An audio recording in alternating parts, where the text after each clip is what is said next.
1982 में सुनसान समुंदर की तरीही लहरें, जिसके अंदर एक आदमी था जिसकी छोटी कश्ती तो डूब चुकी थी, लेकिन वो एक रबड़ की छोटी सी लाइफ बोट पर था जिसकी चारों तरफ पानी ही पानी और दूर तक अंधेरा ही अंधेरा नजर आता।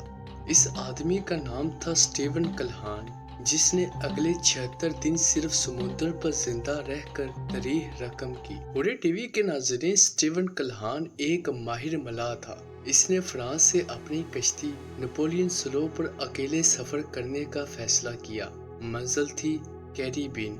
सब कुछ ठीक चल रहा था, लेकिन एक रात जोरदार तूफान आया और कश्ती लहरों के अंदर डोलने लगी। अचानक उसकी कश्ती अंदर से टूट गई, जैसे कि नीचे से किसी ने टक्कर मारी हो। उसकी कश्ती में आस्ता आस्ता पानी बढ़ने लगा। स्टीवन ने घबरा कर अपनी छोटी लाइफ बोट खोली और उस पर सवार हो गया। देखते ही देखते उसकी कश्ती पूरी समुद्र के अंदर डूब गई। अब वो समुद्र पर अकेला था, सिर्फ एक रबड़ की बोट और चंद सामान के साथ। बोट पर थोड़ा सा पानी, कुछ राशन और एक नेज़ानुमा हथियार था, लेकिन समुद्र बेरहम था। दिन के वक्त सूरज जला देता और रात को ठंडी हवा हड्डियों तक उतर जाती। वो रोजाना अपनी डायरी में लिखता कि आज जिंदा हूँ, कल शायद ना रहूं। पानी सबसे बड़ी मुसीबत थी। पीने का पानी भी खत्म हो चुका था और उसने बारिश के कतरों को जमा करना शुरू कर दिया। खुराक के लिए उसने छोटे नेज़े को इस्तेमाल कर मछलियां पकड़ी, लेकिन हर बार कामयाबी नहीं मिलती। 22 औकात तो शार्क उसकी बोट के इर्द गिर्द घूमती थी।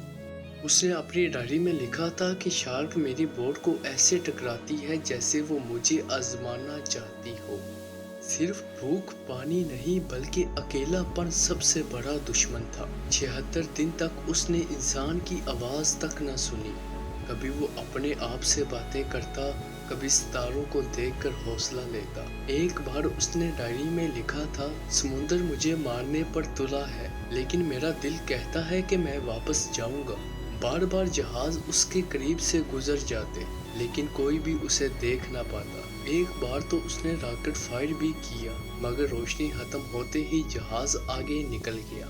वो आस्ता आस्ता टूटने लगा, मगर फिर उसने खुद को कहा, जब तक सांस है तब तक उम्मीद है। आखिरकार 76 दिन बाद एक माहीगीर कश्ती ने इसे देख लिया। उस वक्त इसका वजन 40 किलो से भी कम हो चुका था। जिस्म पर जख्म थे, लेकिन आंखों में वही रोशनी थी जो उस दिन थी जब उसने अपनी कश्ती को छोड़ा था। वो जिंदा था और दुनिया ने उसे दी ओशन फाइटर कहना शुरू कर दिया।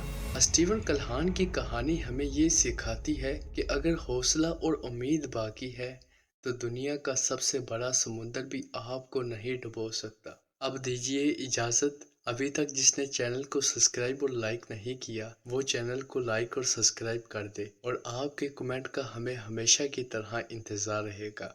तो मिलते हैं आपको अगली वीडियो में।